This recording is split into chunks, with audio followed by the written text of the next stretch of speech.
Magandang umaga mga kabos, and welcome to my channel. For today's video mga kabos ay isi-share ko po sa inyo kung paano gumawa ng mga iba't ibang klase ng bulaklak. So panibagong araw, panibagong vlog po tayo at isang magandang umaga sa inyong lahat. Araw po ngayon ng linggo. So samahan niyo ko guys and get your balloons and let's start. So una guys ay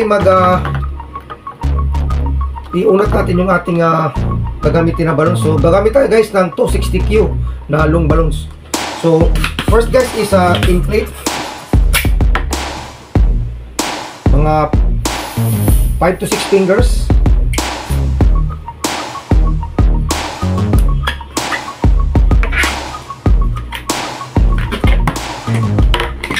So press lang natin guys para malambot siyang i-twist.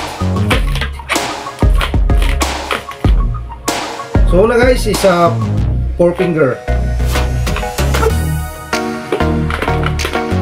Siguro guys mga gagawa tayo ng 5. So kailangan na same size.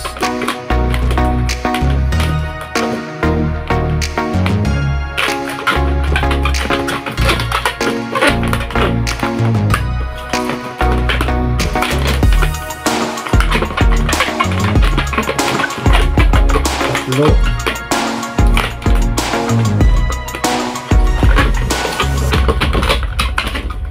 Apat.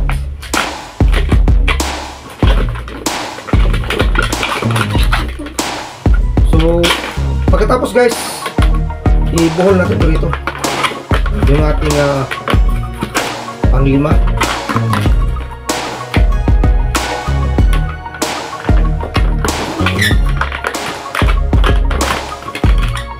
Natin. So sunod guys is gagawa tayo ng mga 2 finger bubble.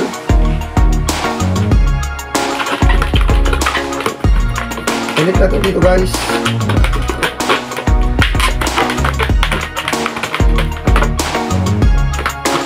So ganun pa rin guys dito. Lahat ay 2 finger bubble.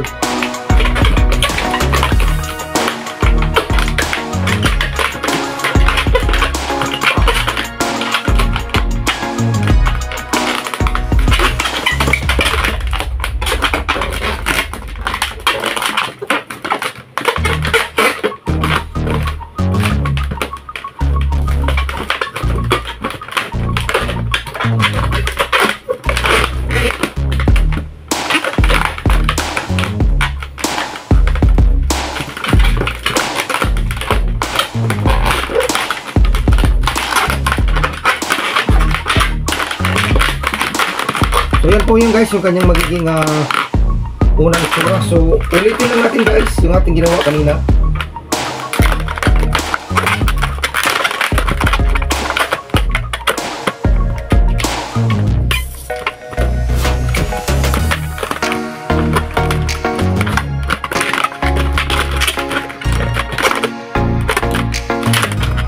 So bukulan natin ito guys para hindi po nilabas yung hangin.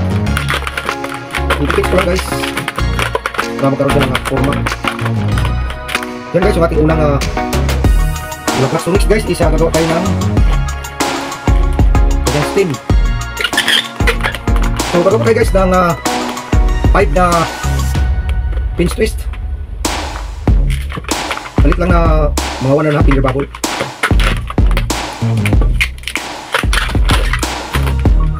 Ulit-ulit lang guys hanggang tayo makalima.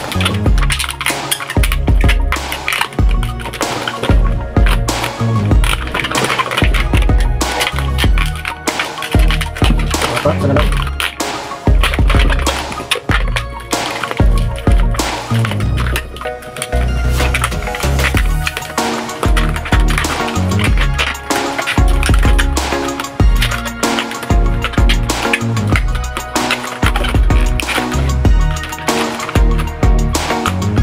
So guys, i-insert lang natin dito.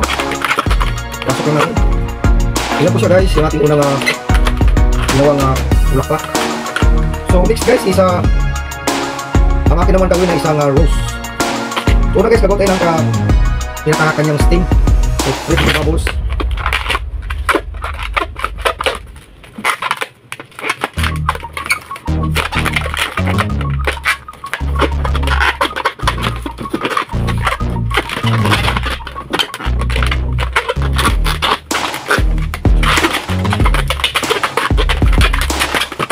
So ito po yung kanyang steam guys ng ating gagawin roast. So connect lang natin ito guys.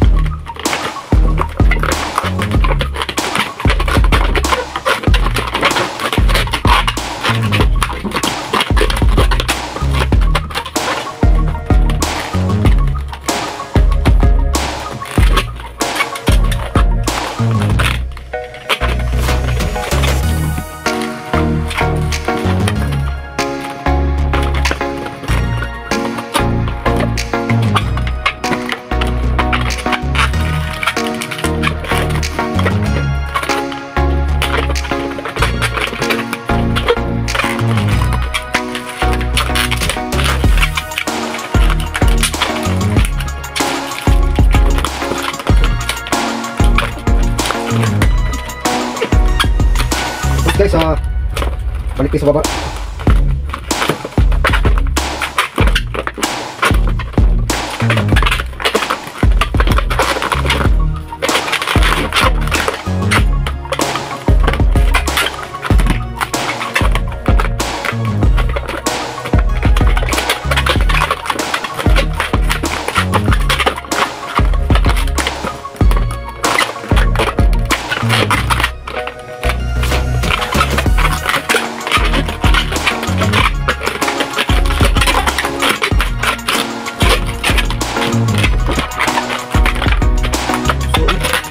Dito guys.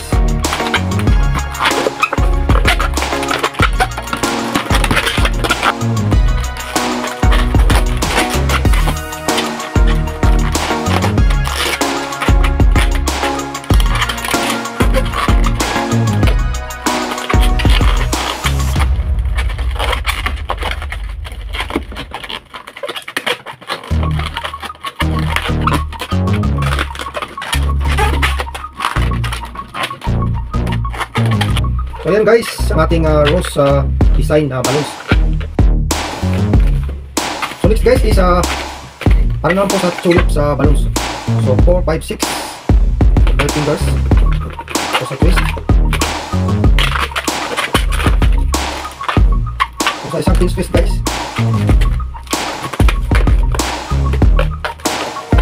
So sa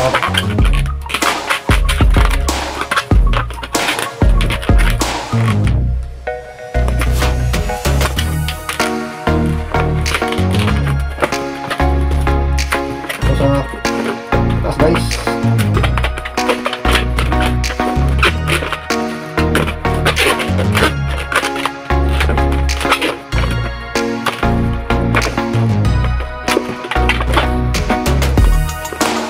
So lusot na natin guys dito.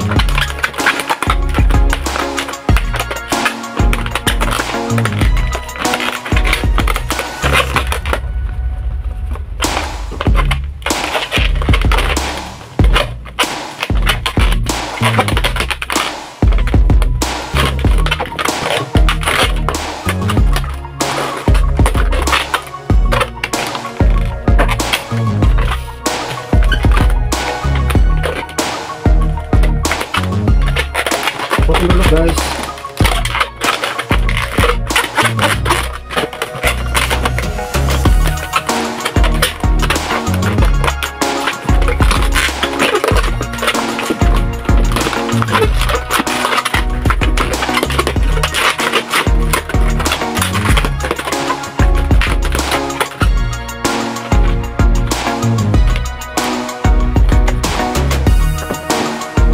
isang finger bubble.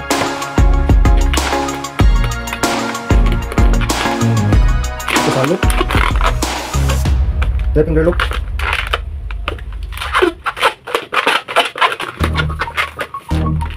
Sa isang finger bubble guys. Another 3 finger loop.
siya guys. So kahit anong kulay guys, pwede yung pinaka-sentro niya. So bahala na kayo. So yun guys, yung ating nagawa na apat na klase na bulaklak. Ayan po siya guys. Mayroon po tayong rose, tulip, siguro para siyang daisy. Tsaka ito, hindi ko alam kung anong tawag dito guys na bulaklak. So that's it guys, no? At maraming salamat sa inyong muling pagsama dito sa ating ginagawang mga klase po ng bulaklak. So thank you for watching guys. Sana nag-enjoy po kayo sa aking paggawa ng mga bulaklak na ito. So that's it guys, at maraming salamat po.